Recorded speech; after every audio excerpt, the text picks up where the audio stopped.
bonjour asalaamaaleykum dal leen ak jàmm seen njaay tënk na si leen bëgg leen seet lu bëree bëri ba am ngeen taw fi bu baax a baax tey dañuy indi benn astuce bu am solo boo xam ne pour nan nga def ba libérer sa espace mémoire sans nga supprimer photo wala vidéo wala application tey moom la ñu bëgg indi avant loolu nag képp xam ne abonné ko ci seen bi na nga abonné partagé like vidéo merci let's go ñu wan leen da ngay ñëw fii nii da nga ñëw paramètre boo duggee paramètre après nga xaar mu ñëw boo duggee paramètre nga xaar mu ñëw après boo duggee paramètre da nga ñëw fii fi nga bind application et notification après nga bind ko nga bës ko soo ko bësee da ngay bës tous les applications après nga xam la après nga xam application yëpp ñëw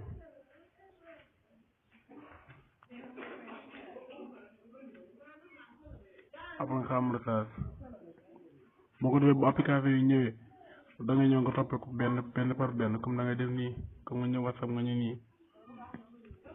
bu ñëwee WhatsApp boo cliquer da nga ñëw fii la bindal stockage bii nii après nga cliquer ko boo ñëwee après nga bës fi ñu la bindal effacer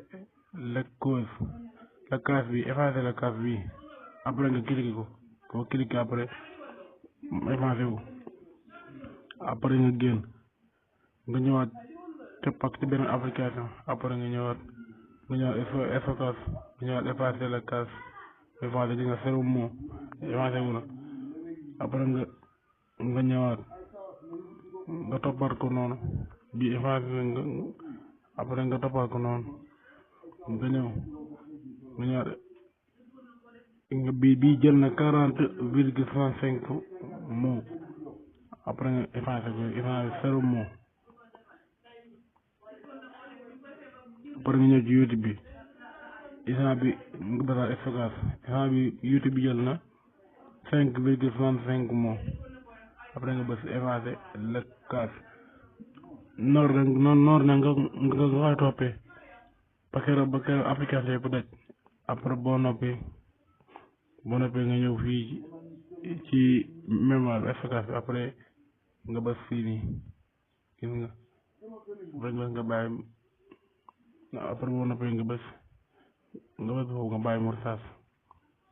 nettoyé lépp xaar rek matanto lépp nettoyé li nga lépp nettoyé kaas yëpp lay dindi gis nga après nga bës fii nii bu bësee fii après da ngay bës fii xaram dama jum génn après nga bës nga laal fii ñu bi daan nettoyé après nga xam mu nettoyé ko instant bi nettoyé na ko instant bi 92 la woon instant bi ci 90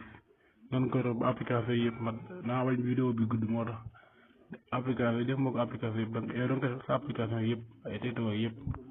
noonu lañ ngay def sama gars yi képp merci beaucoup nag képp ko xam ne abonné ko na nga abonné te partagé merci